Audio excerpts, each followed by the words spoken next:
Buenos días. Ánimo. Bueno, pues hoy, como todos los jueves, vamos a informar sobre la decisión de no permitir la impunidad, de que si se comete un delito se investigue, se castigue y que no haya impunidad. Entonces, le corresponde al licenciado Ricardo Mejía informar. Esto se limita a la semana, es un periodo. Ya ustedes, si hay otros temas, pueden plantear. Muy bien, a ver.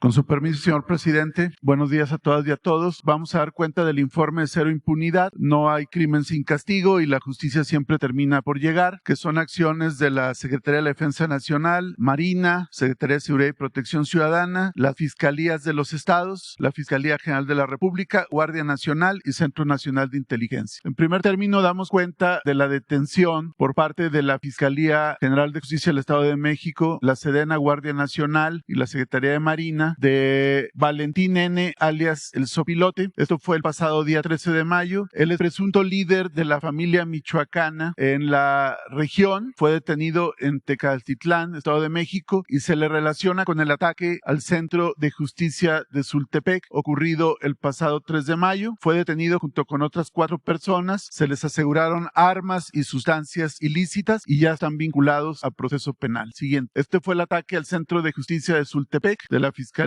del Estado de México. Por este ataque resultaron 2 elementos de la Secretaría de Seguridad del Estado de México lesionados que están fuera de peligro y ya fueron detenidos los autores de este evento y están vinculados a proceso penal. Siguiente. Esta es una operación de la Policía de Investigación de la Fiscalía General de Justicia de la Ciudad de México. Es la detención de Noé N., alias El Cefer. Fue detenido en Ecatepec, en la colonia San Juan Alcahuacan, en el Estado de México, mediante un oficio de colaboración con las autoridades del Estado de México. A él se le vincula como probable autor del homicidio de 6 personas y diferentes lesiones ocurrido en diciembre de 2018. Se le identifica como líder de un grupo criminal llamado Los Molina, que operan en la zona sur y oriente de la Ciudad de México y algunos municipios del Estado de México. También se le relaciona con el evento de Reyes Culhuacán, que fue el pasado 17 de febrero de 2019, en el que 7 personas perdieron la vida. Ya se hizo la solicitud, está en trámite su vinculación a proceso penal. Siguiente. Esta es una sentencia que a través de la Fiscalía General de la República, de la Fiscalía en materia de delincuencia organizada, en coordinación con la Fiscalía de Coordinación Regional, lograron la sentencia de 5 personas vinculadas a la delincuencia organizada, con sentencias condenatorias que van hasta 163 años por los delitos de secuestro, extorsión, portación de arma de fuego, por portación de arma de fuego sin licencia, delincuencia organizada, y también fueron detenidos mientras vigilaban a una persona que pretendía secuestrar. Estas 5 personas ya están sentenciadas por los delitos que señalamos. Siguiente. Esta es la detención de José Gilberto N. en Mazatlán, Sinaloa. Es un operativo coordinado por la Secretaría de la Marina y apoyo en la parte legal de la Fiscalía General de la República. Lograron detener en Mazatlán, Sinaloa, mediante un seguimiento técnico pormenorizado, a José Gilberto N. Mediante la ejecución de una orden de aprehensión. Esta persona es presunto líder de personas dedicadas a la pesca ilícita de totuaba en el Alto Golfo de California, actividad que se ha vuelto importante en San Felipe, en Baja California. Ya fue puesto a disposición del Ministerio Público. Siguiente. Esta es la detención del Chay, presunto secuestrador de Michoacán y líder en una región del Cártel Jalisco Nueva Generación en esa entidad. Este fue un operativo coordinado entre la Fiscalía General de Justicia de Michoacán, la de Querétaro y la Coordinación Nacional Antisecuestros. Fue detenido en Querétaro y ya está en proceso su vinculación penal. Siguiente. También aquí en la Ciudad de México, en una operación coordinada por la Fiscalía General de Justicia de la Ciudad de México, se llevaron a cabo 5 cateos en inmuebles de las alcaldías de Azcapotzalco, Coyoacán, Iztacalco y Venustiano Carranza, logrando el aseguramiento de drogas, armas y diferentes diferentes sustancias ilícitas, pero también se logró la detención de Raúl N., alias Mi Jefe, presunto líder de la Unión Tepito y principal generador de violencia en las alcaldías Cuauhtémoc, Venustiano Carranza, Gustavo Amadero, Iztapalapa, Miguel Hidalgo y Benito Juárez. Se considera como uno de los principales líderes actuales tras la detención del Betito y el Lunares, y como decíamos está en proceso su vinculación penal. Siguiente. Estos son los cateos que se hicieron en las 5 alcaldías y aquí una muestra de lo asegurado: drogas, armas, teléfonos, entre otros instrumentos. Siguiente. Continúan los operativos que son permanentes en Quintana Roo, en la Riviera Maya, en Cancún y desde luego en Playa del Carmen Solidaridad. Se detuvo a 11 personas por narcomenudeo, las cuales ya fueron vinculadas a proceso penal. Entre ellas hay un masculino de nacionalidad extranjera. Siguiente. También en Quintana Roo se detuvo a presuntos homicidas, uno de ellos muy relevante porque fue un taxi que apareció sobre la carretera Puerto Morelos, ahí en la Riviera Maya, y ya están vinculados a proceso los presuntos homicidas, y también otro homicida también que participó en un hecho también en Playa del Carmen. Siguiente. Esta es una sentencia muy relevante por el nivel del delito cometido, el nivel de la atrocidad. La Fiscalía General de Sonora informó que mediante procedimiento abreviado y ante la contundencia de las pruebas se logró obtener 50 años de cárcel para Jonathan Francisco N., homicida de Manuel Alán, de 2 años, privado de la vida el pasado mes de abril en el interior de un domicilio en Hermosillo, Sonora.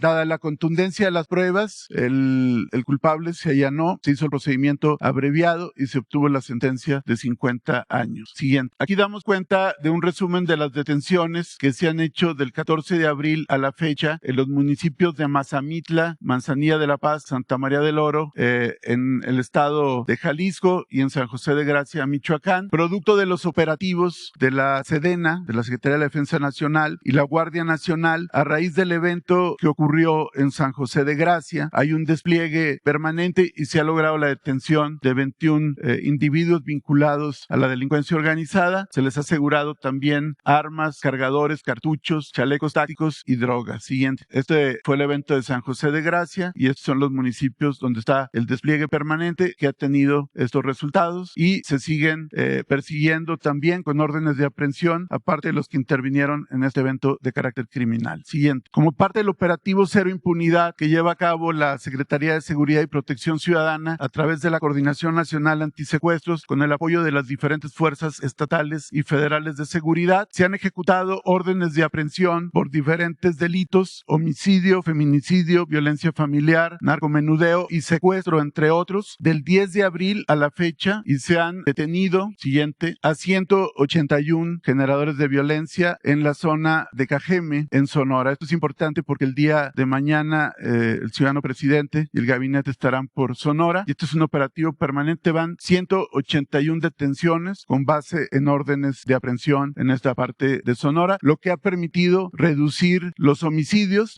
no obstante que de repente puede haber algunos eventos. Sin embargo, ya la tendencia a partir de este despliegue ha venido a la baja. Siguiente. También en Zacatecas se mantiene un operativo similar por parte de la CONACE, de la Secretaría de Seguridad y Protección Ciudadana, igual ejecutando órdenes de aprehensión por homicidio, feminicidio, violencia familiar, secuestro y narcomenudeo, entre otros. Se obtuvo la detención de 66 generadores de violencia, algunos de los cuales ya están sentenciados. Pertenecen a diferentes grupos criminales como el Cártel de Sinaloa, el Cártel Jalisco Nueva Generación, el Cártel del Noreste, o un cártel local o un grupo criminal local que se le conoce como los talibanes. Siguiente. También en Zacatecas, a partir de este despliegue, se ha logrado localizar a 8 víctimas que se habían reportado como desaparecidas o no localizadas. Esto es muy importante y en la sección Cero Impunidad vamos a estar dando cuenta, porque muchas veces aparece la desaparición, pero no que ya se localizó a la persona, y es muy importante también para ilustrar que muchas veces estos eventos acontecen, pero la gran mayoría de las veces las víctimas son localizadas. Siguiente. Vamos a dar cuenta, como lo expresó el presidente hace un par de días, del estado de la colaboración que el gobierno de México lleva a cabo con el gobierno de Nuevo León y la Fiscalía de Nuevo León para el caso de Devani Susana Escobar Basaldúa, ocurrido el pasado 9 de abril en Escobedo, Nuevo León. A partir de la visita del presidente López Obrador a Nuevo León, se reúne con con los padres de Devani, el señor Mario Escobar y la señora Dolores Basaldúa, y hay el compromiso de robustecer la colaboración para agotar todas las líneas de investigación, esclarecer la verdad de los hechos y que no haya impunidad. De tal suerte que ese mismo día, el pasado 13 de mayo, se tuvo una reunión donde estuvo el gobernador, el fiscal, el de la voz, los padres de Devani y la gente de la Comisión de Víctimas. Se logró el acuerdo de formalizar la colaboración mediante oficios girados a la Secretaría de Seguridad y Protección Ciudadana para buscar la colaboración del Tribunal Superior de Justicia de la Ciudad de México y la Comisión Nacional de Búsqueda y las instancias que fueran necesarias para revisar los dos dictámenes periciales de la autopsia de Devani, uno de los cuales fue practicado por la Fiscalía de Nuevo León a través de su área pericial y otro más a petición de los padres de Devani por un perito independiente. Ambos dictámenes tienen diferencias. Uno aprecia que no hubo agresión sexual, otro aprecia que sí la hubo y diferentes causas de la muerte, del fallecimiento de Devani. En consecuencia, lo que se busca es poder emitir una opinión técnica para poder unificar criterios de cuál fue la causa de la muerte de Devani y también comentar que ayer en la reunión que se tuvo de seguimiento hubo la anuencia también para buscar una tercera opinión, un tercer dictamen para poder robustecer el análisis y poder esclarecer total y absolutamente cuál fue la causa de la muerte de Devani y a partir de ahí será muy importante para la investigación criminal. Siguiente. Bueno, la anterior, por favor. Ya hubo los oficios de colaboración, lo cual nos da carácter legal para poder intervenir y, como lo comentábamos, será el tema del peritaje y los análisis correspondientes y también en cadena de custodia, la Fiscalía de Nuevo León, el área de feminicidios, hará llegar equipos de videograbación, grabaciones, telefonía a las áreas técnicas de la Secretaría de Seguridad y Protección Ciudadana para que se puedan analizar y se pueda determinar cualquier elemento videográfico de telefonía que pueda ayudar a ubicar a quienes pudieron haber intervenido en los hechos y también quienes pudieron haber coincidido en espacio y tiempo en el lugar donde fueron los hechos. Siguiente. En cuanto a los lamentables homicidios de personas periodistas, señalar que en el caso de Yesenia Molinedo y Sheila García ya hay 2 órdenes de aprehensión contra los presuntos autores materiales de este evento ocurrido en Cozoleacaque, Veracruz. Se sigue investigando, hay una estrecha colaboración con la Fiscalía General de Justicia de Veracruz y hay un grupo técnico especializado en aprehensiones de la CONACE que está instalado en Veracruz para tal efecto. Siguiente. Señalar que en lo que va del presente año hay 9 casos. Se ha dicho que son 11. Nosotros señalamos que son 9 porque todos están soportados en actuaciones ministeriales de las fiscalías e incluso en testimonios de familiares de las víctimas quienes refirieron cuál era la principal o la actividad, mejor dicho, de sus familiares victimados. Entonces, por esa razón se ha llegado a esta cifra. Entendemos que el día de ayer hubo una pregunta de una compañera comunicadora. Por el carácter sensible de alguna información, estamos en la disposición de hacerla llegar vía el compañero Jesús Ramírez para explicar los 2 casos que nosotros no consideramos que tienen tal calidad basado en actuaciones de carácter ministerial. Lo que no implica que no sean homicidios que se estén persiguiendo para que no haya impunidad. Al día de hoy hay 21 detenidos o buscados por estos 9 eventos y 16 vinculados a proceso penal como presuntos responsables. Están todos los procesos en la etapa de investigación complementaria. Se siguen robusteciendo las investigaciones para obtener en su momento procesal las sentencias condenatorias conducentes. Siguiente. Aquí está el listado de los casos. En el caso de José Luis Gamboa ya hay un detenido que está ya vinculado a proceso penal. Aquí se actualizará y está pendiente de ejecutar una orden de aprehensión. En el caso de Margarito Martínez hay 10 detenidos, 10 vinculados a proceso penal. En el caso de Lourdes Maldonado, 3 detenidos, 3 vinculados a proceso penal. En el caso de Eber López de Salina Cruz, 2 detenidos y 2 vinculados a proceso penal. En el caso de Juan Carlos Muñiz en Fresnillo, Zacatecas, un detenido que está vinculado a proceso penal. En el caso de Armando Linares de Zitácuaro, hay 2 órdenes de aprehensión y se está en el despliegue para poder capturar al autor material y al copartícipe de este evento. En el caso de Luis Enrique Ramírez Ramos, hay líneas muy sólidas, pero todavía no hay un mandamiento judicial en contra de ellos, pero se sigue avanzando de manera muy importante con la Fiscalía de Sinaloa y hay un equipo desde el primer día asentado en Sinaloa. Y los casos que referí de Yesenia y Sheila, que hay 2 órdenes de aprehensión y se está en proceso de su detención. ¿Sería cuánto? Sí, nada más vamos a Vamos quedó pendiente sí está, de una vez, es un compañero, para quedar ya. Y luego abrimos la compañera sobre el tema, así, la compañera y el compañero. A ver si si llegamos hasta allá.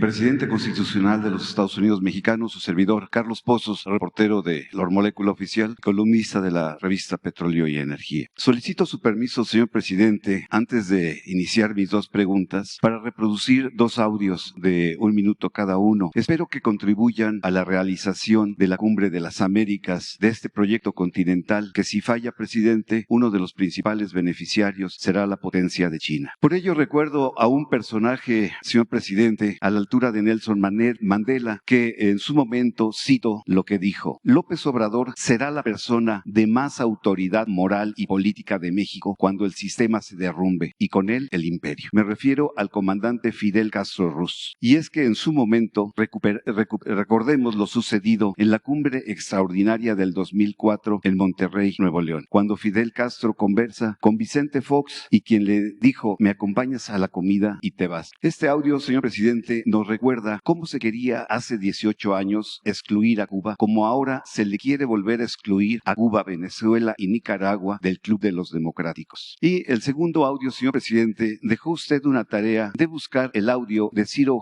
Gómez y Genaro García Luna. Si me permite, es una pequeña, 1 minuto, le digo, de la entrevista en donde 2 ocasiones Ciro admite sus visitas al C5 para ver documentos y tomar café. Y también se observa el buen trato dado durante toda la entrevista de 25 minutos por Ciro y su equipo de trabajo. Si me permite reproducir los audios. Bueno, vamos. Ahora, ¿qué más te conviene? Pues mira, como lo estás señalando, 10, 11, 12 de la noche para que te instales y puedas de ahí pues descansar y estar a las 10 de la mañana. De acuerdo. De acuerdo. Entonces ya nomás que la embajada me da la hora exacta para recibirte ahí como se debe. Sí, pero mañana te daré la hora exacta. ¿Con la embajada hablamos o qué? Sí, con te agradezco mucho de estar en sesión Norsi. Allí que te agradezco mucho. Me acompañas a la comida y de ahí te regresas.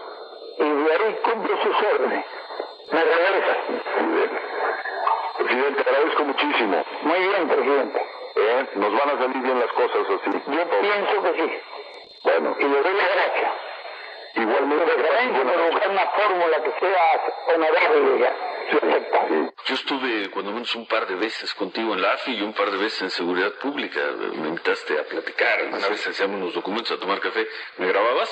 Nunca tuvo contacto con ningún miembro de la delincuencia organizada, ni una reunión en privada, ni una llamada telefónica, ninguna comunicación. Nunca. Ni como director de la AFI. Como parte de estrategia de contacto, nunca.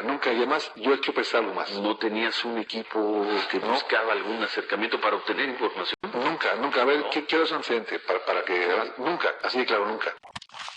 Pues esos serían los dos audios, señor presidente. Presidente de todos los mexicanos, el lunes salió a medios el líder de la central de la FEDSE, Joel Ayala Almeida, y dijo que la Federación de Sindicatos de Trabajadores al Servicio del Estado, que suman 82 sindicatos, exigen respeto a la autonomía sindical en los procesos de revocación de dirigencias como usted lo ordenó. Y el mismo Joel Ayala le pide se sancione a las autoridades y funcionarios que intenten tener injerencia en los procesos de la realización de la renovación de nuevas dirigencias de sindicatos, como es el sindicato del ISSSTE. La pregunta es, señor presidente, ¿qué le responde usted a estas exigencias y si dará usted alguna indicación a la Secretaría del Trabajo? Y en ese mismo sentido, presidente, preguntarle si existe económica y financieramente la probabilidad de un incremento salarial a los trabajadores al servicio del Estado. Esa sería mi primera pregunta. Bueno, los procesos para elegir a los dirigentes de los trabajadores tienen que ser democráticos. Voto libre, directo, secreto, y no debe de intervenir más que el trabajador. Ellos son los que van a decidir, ni líderes ni autoridades. Y hasta ahora, a pesar de la complejidad y de la mala costumbre, así se han venido renovando las dirigencias sindicales. Y yo espero que continúe de esa forma. depende mucho de los trabajadores, porque ya no hay la excusa de que desde el gobierno prefieren a fulano, a merengano, a perengano, fulano, mengano y perengano.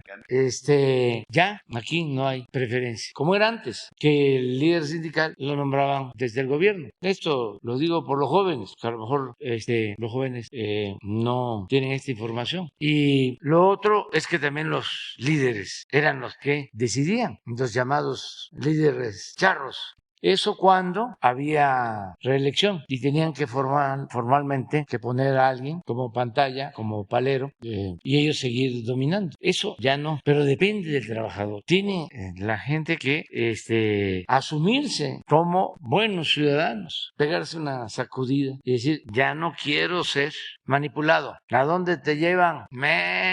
Ya no. Cada ciudadano, cada persona, libre, voto libre, secreto, lo que dicta la conciencia. Y en el caso de los aspirantes, pues que ofrezcan y cumplan ayudar a los trabajadores, porque en la mayoría de los casos los trabajadores ni siquiera conocen a los dirigentes, no saben quiénes son sus dirigentes. Ahora en la reforma laboral se logró también, y es algo importante, que antes de que firmen un contrato colectivo, los dirigentes, ese contrato colectivo se pone a consideración de los trabajadores, para que no firmen a espaldas de los trabajadores algo que les perjudique. Son de los avances que se han registrado. Entonces coincido con el dirigente Joel Ayala de que en libertad y que ningún funcionario participe. ¿Y la posibilidad de un incremento a los trabajadores del servicio del Estado? Ya empezamos con los maestros. Vamos a continuar con los soldados, marinos, policías. Luego van a ser médicos, enfermeras. Porque todo tiene una explicación. Si no, imagínense nuestros adversarios, ¿no? Que estamos dejando a los médicos y a las enfermeras al final y que ponemos por delante a los soldados y a los marinos. Se trata de dejar a que terminemos de la contratación y de que funcione el sistema de salud pública, ya que tengamos resuelto lo que es el sueño que se va a convertir en realidad, la atención médica, los medicamentos gratuitos. Vamos a garantizar el derecho a la salud a todos, que el que se enferme en este país, aunque viva en una comunidad marginada, de las más apartadas del territorio, tenga el derecho a ser atendido por un médico, que se le puedan hacer estudios, análisis clínicos, que pueda ser atendido si se requiere con una operación, una intervención quirúrgica, que se le entreguen todos los medicamentos gratuitos, prótesis, todo. Ese es el sueño que vamos a convertir en realidad. Pero estamos trabajando para que estén en buen estado los hospitales, desde el primer nivel, unidades médicas rurales, centros de salud, hospitales de segundo nivel, hospitales de especialidades. Eso es lo que estamos ahora construyendo. Y esto significa pues que tengamos todos los médicos para todos los turnos, también para fines de semana, médicos generales y especialistas, que no falten los medicamentos, y vamos a regularizar a todo el personal de salud. Solo doy un dato. Se han regularizado desde que estamos en el gobierno 650,000 trabajadores de la educación. Nunca se había hecho eso. Es decir, se han entregado sus plazas a 650,000 trabajadores de la educación. Lo mismo vamos a hacer con los trabajadores de la salud. Entonces, como estamos en ese proceso, vamos ahora, después de los maestros, con policías, soldados, marinos, que son servidores públicos también muy importantes, porque nos cuidan, porque nos protegen. Y el cuarto bloque van a ser todos los oficinistas de los trabajadores al servicio del Estado. O sea, son 4 bloques y en los 4 se va a regularizar su situación laboral. Es mi compromiso. Muchas gracias, señor presidente. Presidente de todos los mexicanos, mi segunda pregunta. El martes pudimos confirmar que la inseguridad ha bajado en la Ciudad de México, y con mucho gusto. Esto es gracias a la coordinación entre el gobierno federal y la jefa de gobierno, Claudia Sheinbaum. Ese mérito también sería un logro, creo yo, de la titular de Seguridad, Rosa Isela Rodríguez, y del secretario de Seguridad capitalina, Omar García Harfuch. La pregunta es, señor presidente, ¿cuál es su opinión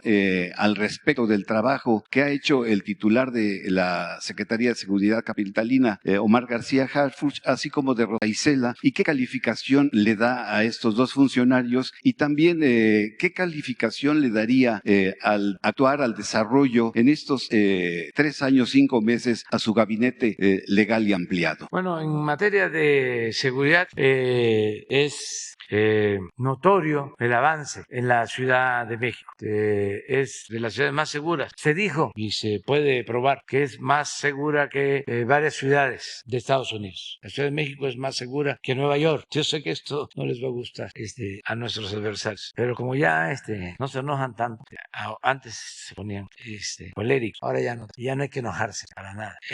Más segura la ciudad que Chicago y que otras ciudades de Estados Unidos y del mundo. Y pues yo fui jefe de gobierno de la Ciudad de México del 2000 al 2005. ¿Y qué les puedo decir? En homicidios es lo mismo. Nosotros bajamos los homicidios. Eran 3 homicidios diarios cuando llegamos y dejamos creo que en 1.8. Pero ahora, después de 20 años, está igual o menos. No sé si tenemos ahí el dato de hoy o de esta semana de homicidios en la ciudad. Creo que es 1.6. Está en el lugar 24 de las 32 entidades federativas, tomando en cuenta la población. 1.9. Y este fue exactamente.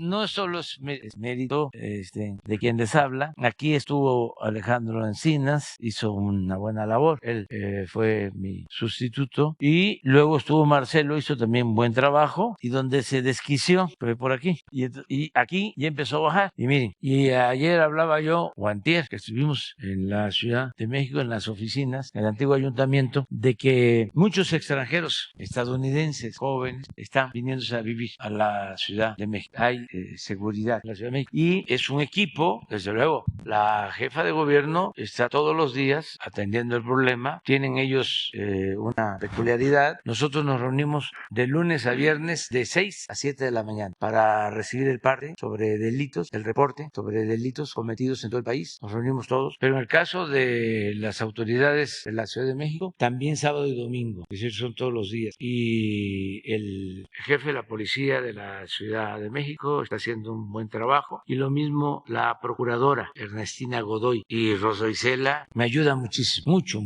La secretaria de Seguridad Pública y Protección Ciudadana, hasta me reclamaron que ahora que dije que todos los que estaban podrían ser candidatos, no la mencioné a ella. Pues también aprovecho. Porque está haciendo una muy buena labor, Rosa Isela. Entonces, así estamos y es lo que puedo contestar.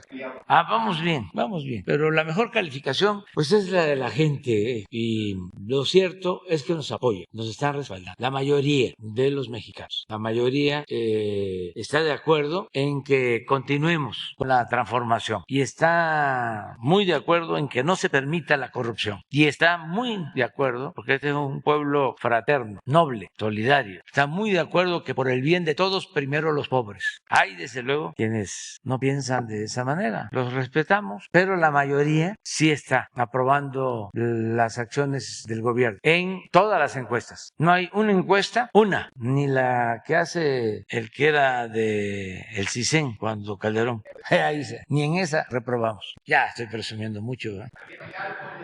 Quedamos. Gracias, presidente. Buenos días, Nancy Flores de la revista Contralínea. Presidente, buenos días también al subsecretario. Presidente, en la revista Contralínea vamos a insistir en este tema de los refugios para víctimas de trata, menores víctimas de trata de personas de Rocío Orozco, porque en el expediente que nos entregó la secretaria Rosa Isela Rodríguez se revelan varias cosas. Primero, decir que la Procuraduría Federal de Protección a Niñas, Niños y Adolescentes está buscando regularizar estos refugios y con ello pues lo que se permitiría es que sigan operando, y esto es lo que se revela en ese expediente que nos entregó la secretaria de Seguridad.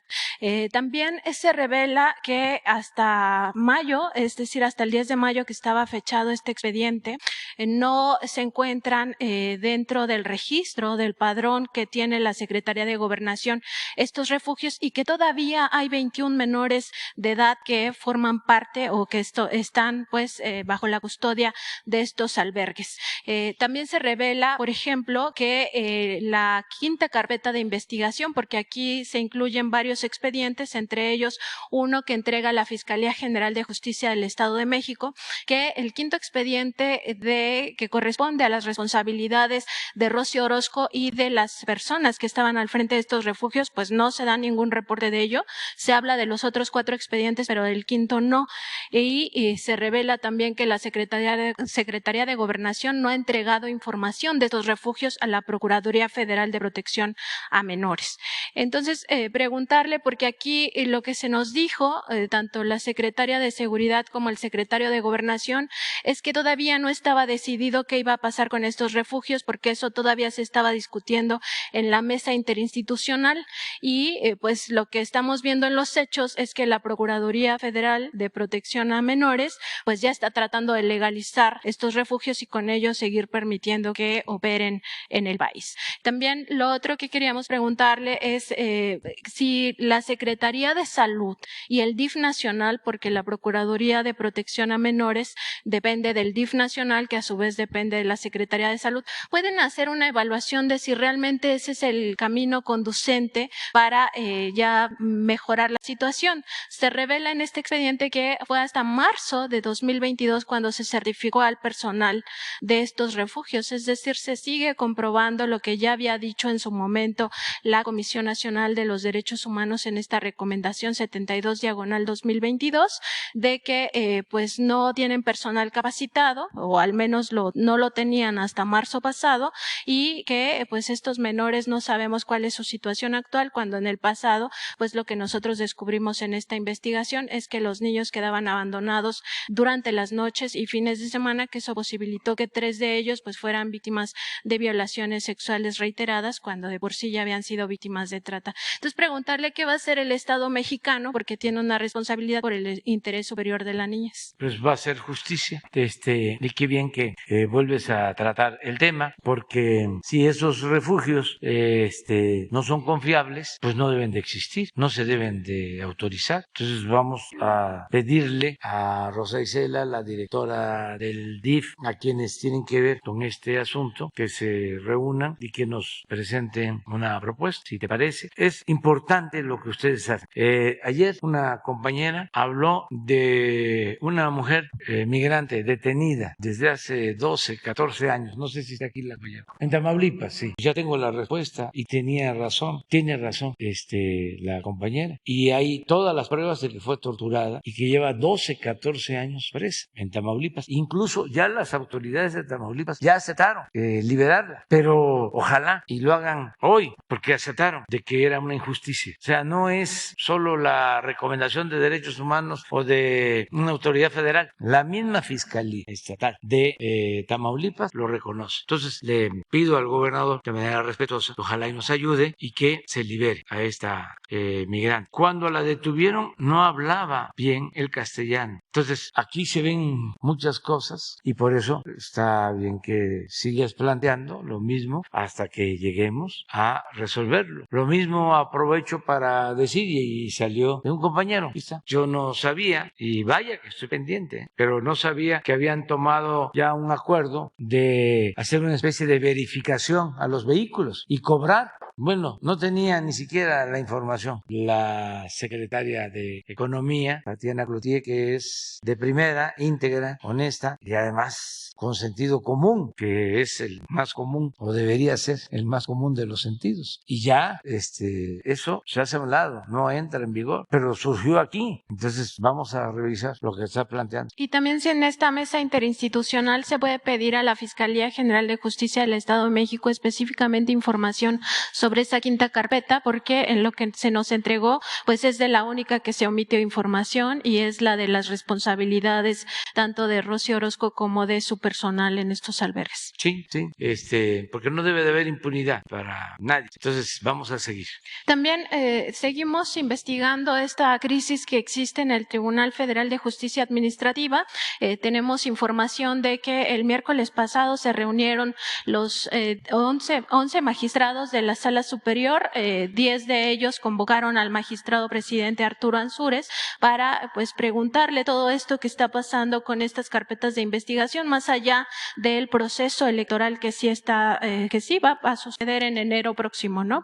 Más allá de eso, tienen información los 10 magistrados de que fueron presentadas denuncias ante la Procuraduría Fiscal y que ahí se abrieron 11 carpetas de investigación hacia los magistrados de esta Sala Superior. Entonces, bueno, la discusión se fue muy ríspida investiga. Tenemos información de que se le encaró al magistrado presidente en esta reunión, se le dijo que él había sido promotor de estas carpetas de investigación, de las cuales 4 ya se convirtieron en querellas ante la Fiscalía Anticorrupción, y bueno, él en algún momento de esta discusión se compromete con ellos a solicitar una reunión con el secretario de Gobernación para que les reciba a todos los magistrados de la Sala Superior y se conozca la versión de todos, y también les dijo ahí, y esto es de manera textual, que él ya estaba viendo con la Fiscalía Anticorrupción que se cerraran esas 4 querellas. Aquí la pregunta, presidente, es si esto no sería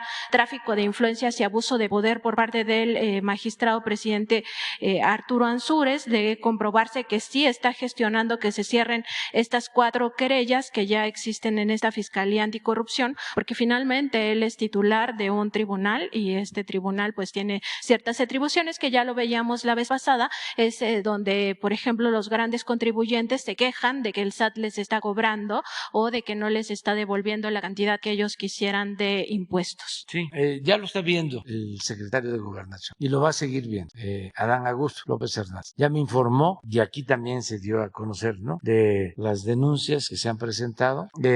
No concuerda porque tú estás sosteniendo que son más las denuncias. De todas maneras se va a revisar y él va a seguir atendiendo este asunto, y aquí vamos a informar sobre lo que está sucediendo en el Tribunal Administrativo. Hay elecciones, tú mismo lo estás. En enero del año que entra. Eso, y ya empezó la temporada. Entonces, por eso también se dan estas cosas, ¿no? No quiere decir que no puedan haber presuntos delitos, actos indebidos, incluso corrupción, pero se precipita todo por el calor, pero no que estamos ahora. No, y ahí también por los intereses, ¿no? Porque finalmente son las grandes corporaciones. Sí. Es que todos esos tribunales, no quiero generalizar, hay jueces, hay magistrados, hay ministros muy honestos, rectos. Ayer, por ejemplo, hizo unas declaraciones, una propuesta muy avanzada para enfrentar el feminicidio del presidente de la Suprema Corte de Justicia, Arturo Saldívar. Yo apoyo esa propuesta para que en los estados las mujeres agredidas puedan acudir también a instancias federales y tengan abogados que les ayuden, porque muchas veces hay gente humilde que no tiene para pagar abogados privados. Entonces ayer habló él de este tema y hay gente en el Poder Judicial recta, íntegra, no todo está podrido. Entonces tenemos que seguir limpiando, porque sí estaba muy avanzada la gangrena de la corrupción y poco a poco se ha ido avanzando y vamos a seguir, ¿no?, pendientes. ¿Y el secretario de Gobernación podría reunirse con todos los magistrados de la Sala Superior para conocer toda la versión completa? Sí. Como amable, ¿cómo se le llaman los abogados? Componedor, amable componedor, no oficioso, sino el facilitador, conciliador, eso podría ser. Y presidente, en un último tema, en la revista Contralínea publicamos ya varios reportajes acerca de cómo gasta la Universidad Nacional Autónoma de México el presupuesto. Un expediente de auditoría interna revela que hubo una defraudación importante por varios millones de pesos que cometió una empresa estadounidense de nombre Arrayet Corporation. Esta empresa supuestamente le vendió un equipo de avanzada a uno de los institutos especializados de la UNAM, y esta compra se pretendió hacer con dinero del CONACYT, además del dinero propio de la Universidad Nacional Autónoma de México. El problema fue que la UNAM pagó por adelantado las 2 veces que contrató, y el tema ya está en tribunales de Estados Unidos debatiéndose porque nunca recibió el equipo, ni la primera vez y la segunda tampoco, pero además resalta que cuando le devuelven ya el dinero, los vuelve a contratar y le vuelve a pagar de forma inmediata, y a la fecha no ha recibido ese equipo que además, pues como es tecnología de punta, pues va haciéndose obsoleto. Entonces, preguntarle, presidente, porque aquí hubo recursos federales que son los recursos del CONACYT, y también recursos de la propia universidad, que son recursos públicos, es decir, del pueblo mexicano, preguntarle cómo se puede hacer sin violentar la autonomía, porque eso es lo que siempre alega la UNAM, sin violentar la autonomía, pero que ya rindan cuentas sobre todas estas compras que se hacen de forma irregular, a veces con dinero del propio CONACYT, a veces con recursos propios, pero que al final son recursos públicos, y que se transparenten también estas investigaciones, porque todas estas auditorías están censuradas prácticamente, y si no te las filtra alguien de adentro, pues no puedes saber lo que dice ahí y que es un manejo irregular, y las personas que asignaron esos contratos siguen en esos mismos puestos asignando otros con las mismas características. Bueno, lo tiene que ver la UNAM, hay que respetar la autonomía de las universidades públicas, en este caso la UNAM, y yo creo que ayuda la denuncia, sin que haya injerencia del gobierno, la denuncia pública, que se ventile todo, que no haya cotos de poder reservados en donde no se informa o no hay transparencia, y no es cuestionar a la UNAM. Yo he hecho aquí algunos planteamientos, ¿no? Y se han malinterpretado, porque me interesa mucho que esta institución importantísima, histórica de nuestro país, siga siendo una gran institución, que no se mantengan cotos de poder, influyentismo, que no coopten a investigadores, a maestros, que no castiguen a los que no están de acuerdo con las posturas antineoliberales, porque se llegó al extremo de que la mayoría de los maestros eran aplaudidores del régimen de corrupción. Y estoy hablando de la ciencia social. Se cundió de derechismo, con todo respeto. Y luego,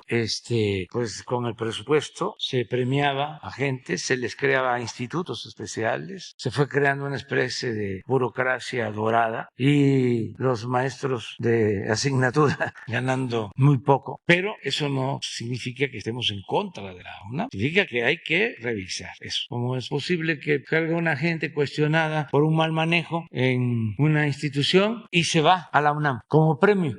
Entonces, o esto que estás planteando, la posibilidad de corrupción, o el tardar tanto tiempo sin clases presenciales. Ofrezco disculpa, pero no nos importa la educación, que es fundamental. Entonces, esas cosas, y ayuda mucho la transparencia y no enojarnos. Yo no me enojo cuando me cuestionan, no mucho, no, un poquito.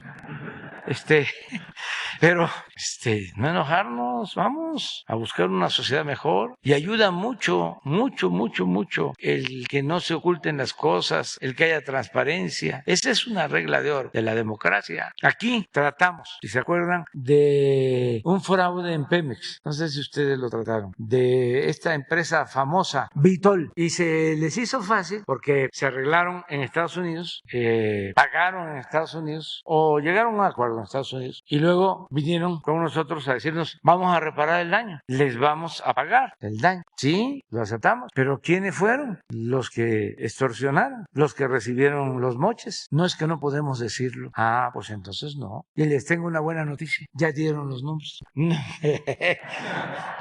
Todavía hasta ayer me enteré, ni podría decirles porque no, nomás vi, ya dieron los nombres. Uno estuvo activo hasta el 19, sí, hasta el 19, eran del área internacional de Pemex.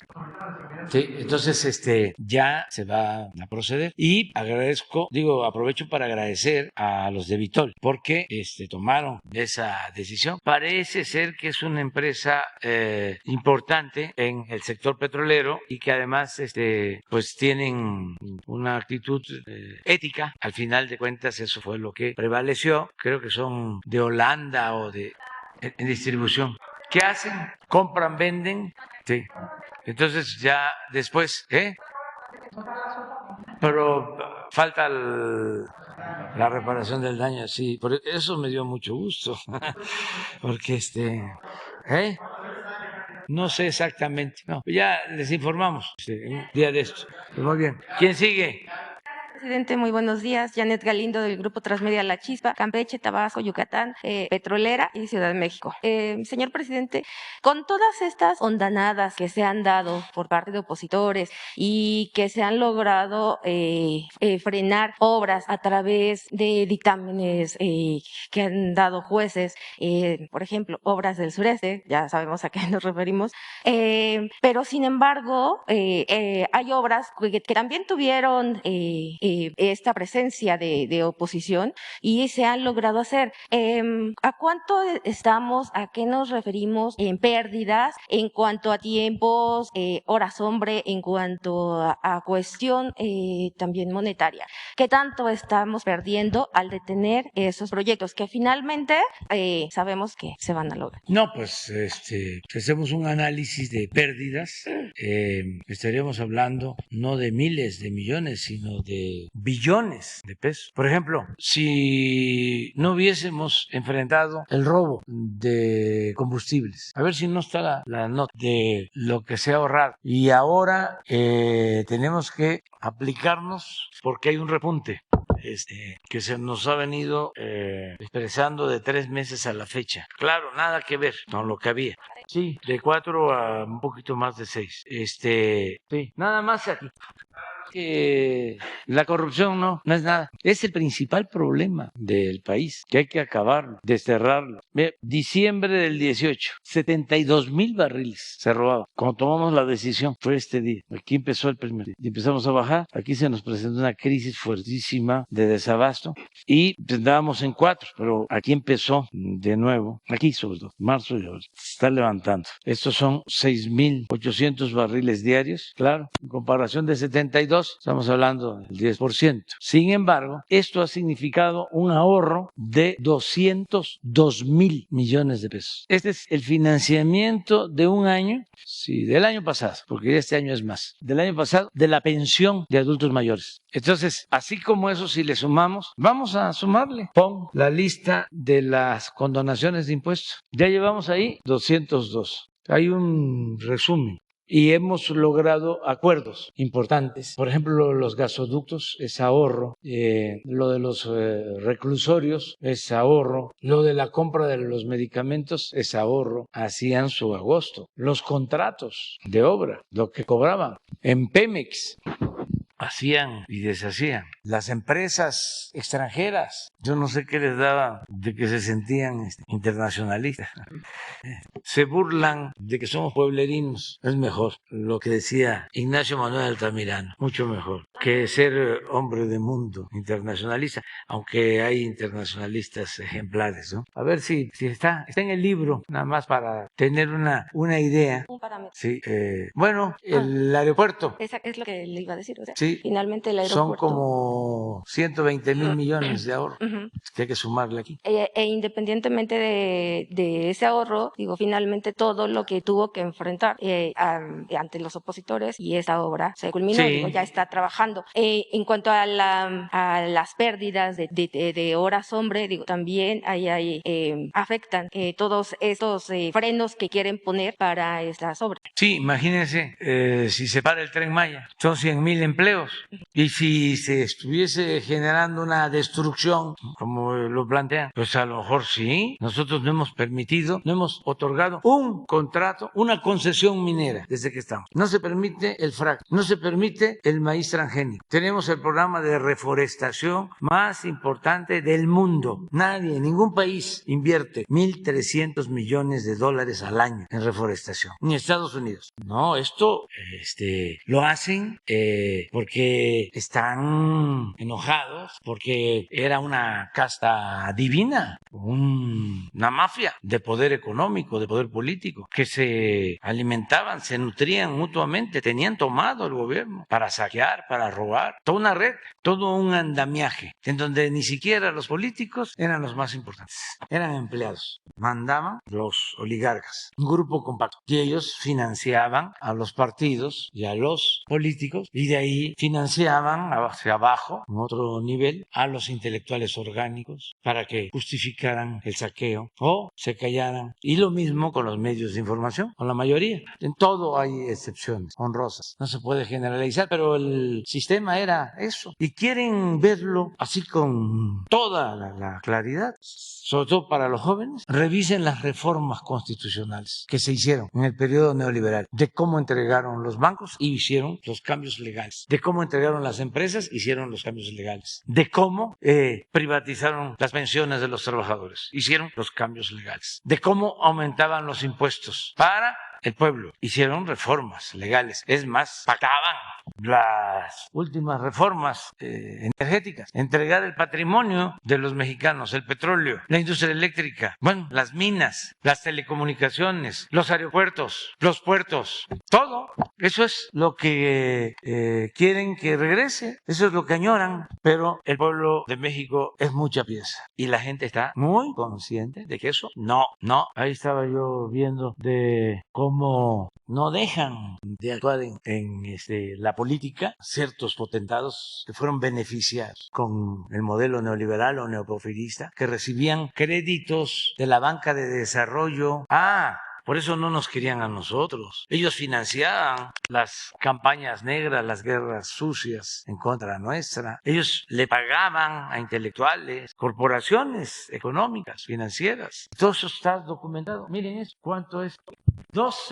366 mil millones de pesos de condonación de impuestos a las grandes empresas. Y no están todas, ¿eh? Nada más si le hubiese yo seguido como iba aquí. ¿Cuánto? 200. Pues son los 11 millones de becas para todos los estudiantes pobres. La escuela es nuestra. Alcanza para las medicinas gratuitas. La corrupción hay que desterrarla no solo por razones de índole moral, sino porque es mucho el dinero que se va por el caño de la corrupción. Afortunadamente ya estas empresas están pagando. Vamos a dar una buena noticia en la semana próxima. ¿Por qué no hoy?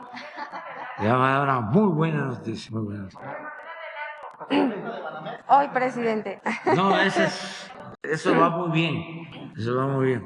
Pero vamos a administrarnos porque si no, ¿qué voy a decir después? Señor presidente, y en otro tema, con respecto al compromiso sobre el apoyo, el seguir manteniendo apoyo, en el tema del gas bienestar, ya está dentro del gas, ya está distribuyéndose dentro de la Ciudad de México, todavía, faltan algunas alcaldías, pero en toda la demás república, ¿cuándo calcula o cuándo cree que ya el gas se introduzca en todos los demás estados? ¿Y cuáles serían los siguientes estados? Si tiene algún... Sí, es que estamos consolidando el sistema y además se nos presentó una situación de emergencia, que es lo de la inflación. Entonces estamos atendiendo lo de el aumento de precios y lo mejor es incrementar la producción. Entonces Pemex va a invertir más en la reparación de las plantas de fertilizantes. Necesitamos fertilizantes. Vamos a producir 2-3 veces más fertilizantes en poco tiempo porque requerimos alimentos. Entonces eso nos ha aguantado un poco, pero sí va a seguir y ya logramos con Gas Bienestar ayudar a la gente, pero también ayudamos a que se controlaran los precios porque había un descontrol, ¿se acuerdan ustedes?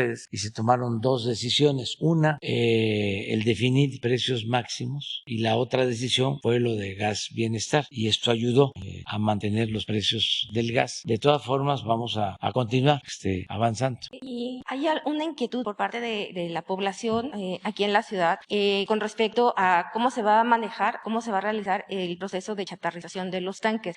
Sobre todo los tanques que se encuentran, los que se han conglomerado allí en la refinería 18 de marzo, allí en Azcapotzalco, pues la gente está inquieta porque dicen que también es un foco de contaminación o si en algún momento dado puede llegarse a dar una explosión. ¿Y qué es lo que va a pasar ahí? ¿Usted sabe algo al respecto? Es un proceso de reciclaje que se lleva a cabo. Eso nos lo podrían explicar en Pemex y sí ayuda a lo de Gas Bienestar. No solo es el precio, sino que van yendo los cilindros. A mí me gustaría que la gente que nos esté escuchando de la Ciudad de México, de Iztapalapa, Jalapa, de Azcapotzalco, donde hay gas bienestar, las señoras que nos digan si les dura más ahora el cilindro que antes, que me manden a decir. Sí, porque antes, cuando empezó, me mandaban a decir eso, que no solo era el precio, sino que les duraba más. Entonces, a ver que me manden a decir ahora. No vaya a ser que se haya regresado a lo de antes. Muy bien. ¿Quién sigue?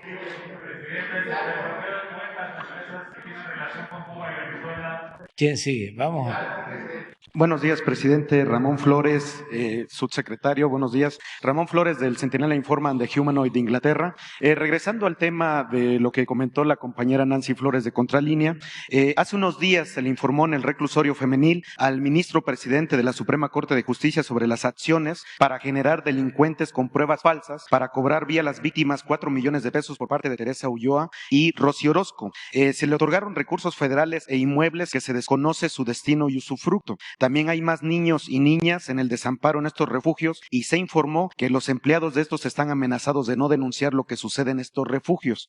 La pregunta, presidente, es: ¿la Fiscalía General de la República procederá penalmente contra Rosy Orozco para recuperar todos los inmuebles que le dio el gobierno de Felipe Calderón? Y hay empresas con operaciones irregulares de sus familiares, pero sobre todo, ¿quién revisará estos refugios y rescatará a todos los menores? ¿Podrá ser Alejandro Encinas o también aquí con el expediente que le voy a entregar, se les puede entregar al instituto para devolverle al pueblo lo robado? Y si la Fiscalía General de la República va a checar esto por corrupción y trata de menores. Nos dejas el informe, es lo mismo. Sí, se va a integrar. Son propiedades de Rosy Orozco. Sí, lo vemos. Ok. Nos entregas con Jesús los Sí, documentos. ahorita le entrego el expediente que traigo aquí abajo.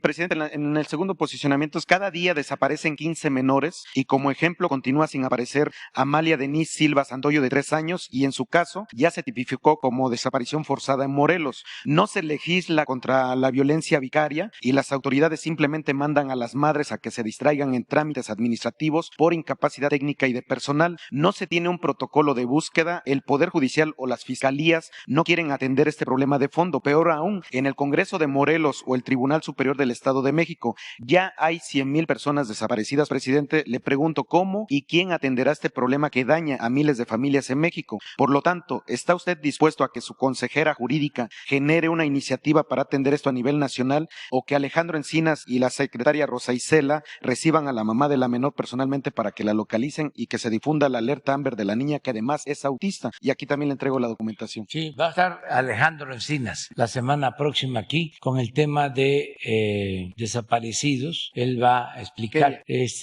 Va a ser la semana próxima, es que anda en una misión y no está aquí en la Ciudad de México, pero él va a informar. No sé si tengas tú algo que plantear sobre eso. ¿Sí? Gracias. Como ustedes lo han visto en otros informes de cero impunidad, sobre todo en el caso de la Fiscalía de Oaxaca, hoy dimos cuenta de Zacatecas. Sin hacer menos el tema, sobre todo de menores de edad, también hemos detectado casos de abandono voluntario por problemas de carácter familiar o personal. Entonces, por eso hemos estado con algunas fiscalías requiriendo que, además de la alerta Amber y la boleta de búsqueda, también se reporte la localización para también, sin minimizar el tema, tratar de atemperar y poder también comentar eso. También lo hemos comentado en el caso de algunos videojuegos como Free Fire, también, que se contactan, salen de sus lugares y afortunadamente en estos casos han regresado con bien o han sido localizados de manera oportuna. Entonces nosotros estamos también muy en coordinación con el subsecretario Alejandro Encinas y con la comisionada de búsqueda Carla Quintana, precisamente para estos casos. Pero hoy, por ejemplo, se dio cuenta de Zacatecas, la otra vez lo hemos hecho de Oaxaca y de otros lugares, pero en la esfera que nos corresponde tomamos nota para coadyuvar con las otras instancias. Gracias. Gracias. Y por último, presidente, un tema parecido al de la migrante que estaba detenida que esperemos que ya la liberen allá en Tamaulipas. También traemos un caso del señor Isidro Luis Morales Romero, toda vez que ha sido víctima de abuso de poder de las autoridades estatales, ya que se encuentra detenido ilegalmente e injustamente en la ciudad de Puebla. Su proceso es el 264-2009 y no hay una sola prueba legal jurídica que lo incrimine en el supuesto delito. Este caso es muy similar al de duda razonable. Presidente, la familia está pidiendo justicia jurídica y no sé, yo le voy a entregar aquí parte del expediente si lo pueda recibir su Consejería Jurídica o Alejandro Encinas, porque este es un caso grave. O sea, fabricaban delitos o fabricaban falsos culpables, presidente, en los sexenios anteriores. ¿Se le puede entregar este expediente para que la familia sea recibida por su Consejería Jurídica o Alejandro Encinas? Sí. Pues puede ser la consejera jurídica. Ok, muchas gracias, presidente. Muy bien. ¿A quién le corresponde? ¿A quién le corresponde?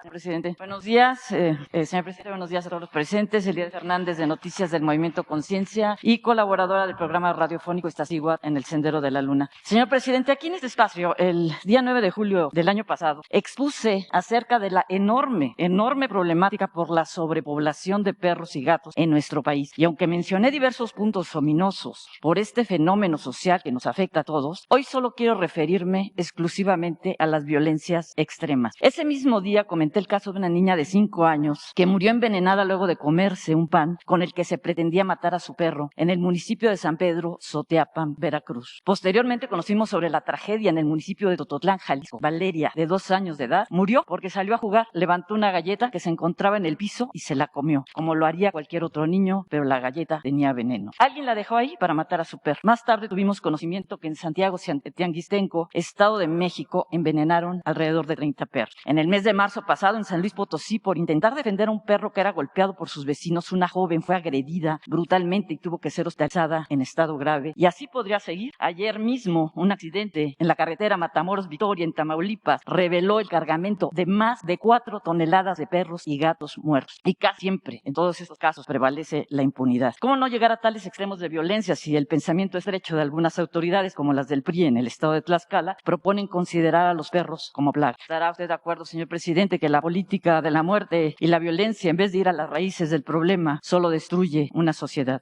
Señor presidente, por lo antes expuesto, representantes de diversos grupos de la sociedad civil que trabajan por los derechos humanos y los derechos de los animales me han pedido, si es posible, entregarle próximamente una propuesta integral fundamentada en estudios serios y rigurosos, en la ética, en el humanismo y en la experiencia fruto de una labor de décadas que han llevado a cabo estos grupos. La crueldad contra los animales erróneamente aún sigue siendo un tema minimizado en relación con los asuntos de seguridad y paz social, cuando ya está demostrada la relación que existe entre crueldad animal y criminalidad, lo que seguirá ascendiendo mientras no se apliquen políticas públicas transversales y preventivas. Dicho proyecto quizás sea de interés para la Secretaría de Seguridad y Protección Ciudadana. ¿Alguna respuesta para estas asociaciones que además ahora le piden se investigue sobre el macabro origen y destino de las 4 toneladas de cadáveres de perros y gatos que se dirigían a Estados Unidos? ¿Alguna respuesta para estas organizaciones que quieren proponerle? Bueno, que vamos a hacer la investigación de lo que estás denunciando y que recibimos la propuesta, el proyecto para iniciativa de ley, que es lo que ustedes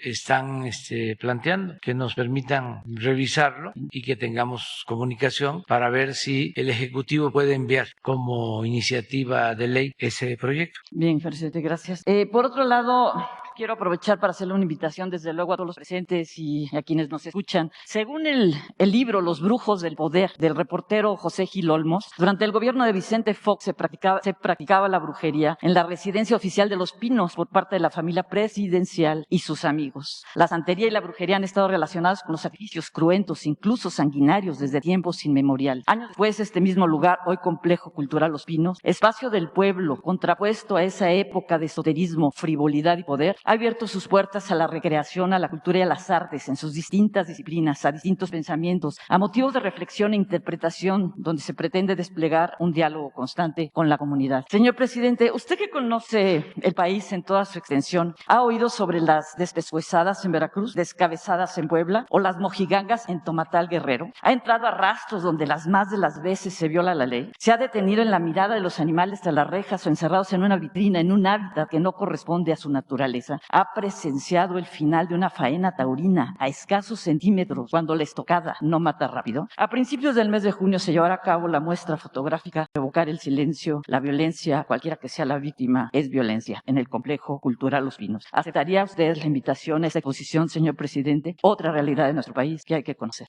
Mándame la invitación a ver cómo está la la agenda, pero sí celebro que se lleve a cabo la exposición y que sean los fines. Nos va a acompañar seguramente está dispuesta a la inauguración la escritora Elena Poniatowska, el poeta Homero Arizgis y el músico Horacio Franco. Están todos invitados a ver esta otra realidad oculta. Sí, si no puedo ir yo, va en representación de nuestro gobierno un secretario, una secretaria. Muchas gracias. Y voy a procurar que sean los más sensibles y afines a la defensa de los animales. Bueno, la secretaria de Educación, por ejemplo, es muy sensible. La secretaria de Educación es muy sensible al tema, está muy abierta. Ya está, ella va. Ok.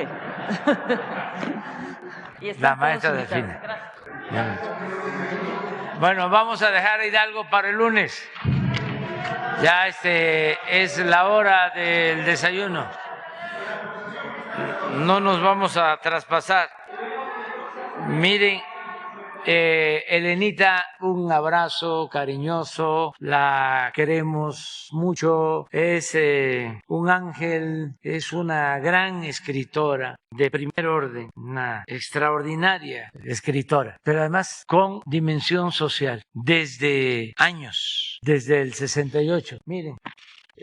No voy a poder asistir a su homenaje, pero es sin duda la mejor escritora de México y ofrezco disculpas para que no hayan celos y sentimientos, pero se conjugan dos elementos: el trabajo intelectual y el amor a la gente, el amor a los demás, y eso es muy difícil porque hay grandes escritores, mujeres y hombres, pero no le tienen mucho amor al pueblo. Y hay quienes también le tienen mucho amor al pueblo, pero no escriben bien.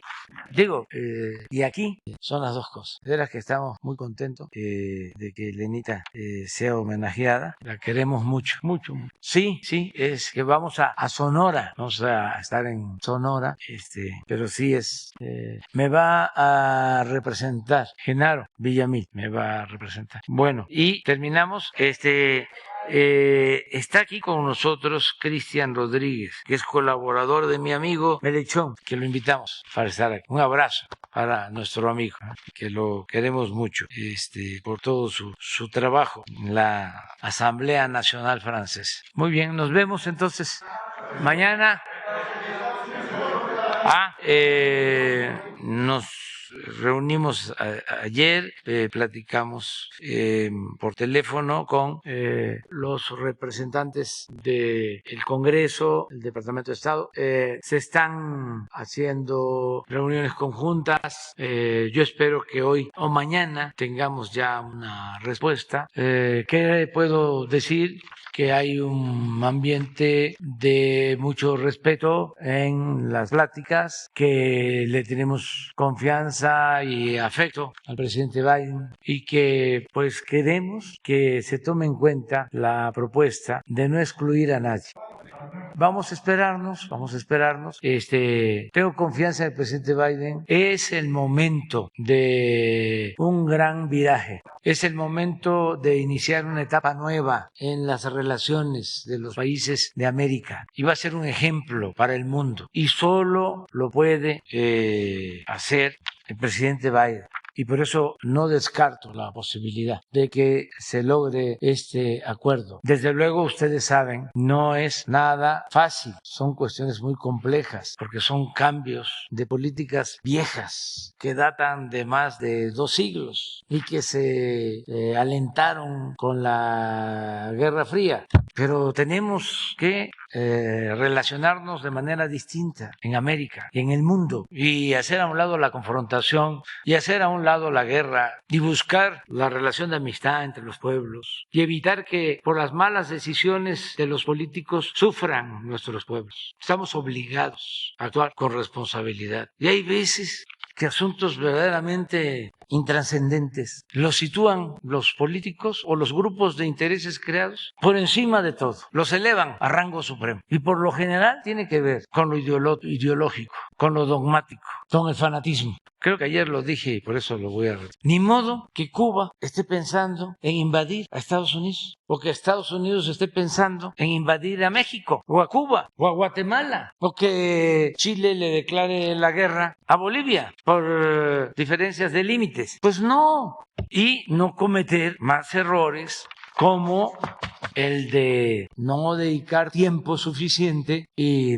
apostar al diálogo y a la política en el conflicto de Rusia con Ucrania. Miren el daño que está causando a inocentes por un mal manejo de las cúpulas políticas del mundo, porque la política se inventó, entre otras cosas, para evitar la confrontación y la guerra. Entonces ya, hagamos a un lado todo eso y vamos a buscar relaciones de hermandad, apostemos a un mundo donde prevalezca la fraternidad, el amor. ¿Qué ganamos con estar peleando? O decir, tú me caes mal porque no piensas como yo pienso. ¿Por qué la discriminación? ¿Por qué el racismo? ¿Por qué el clasismo? Y vamos a seguir en el discurso hablando de que no queremos racismo, de que no queremos clasismo, de que no queremos discriminar a nadie, de que somos libres, de que somos independientes, de que somos soberanos. Pero en los hechos demostramos lo contrario. Por eso es muy importante este momento y tengo confianza de que se dé el ejemplo, que América dé el ejemplo, toda América. Ni siquiera hablo en la expresión de Martí, de nuestra América. Hablo de todo el continente americano. Entonces vamos a esperarnos, ya vamos a saber. Pronto se sabrá. Nos vemos, hay que desayunar. Adiós.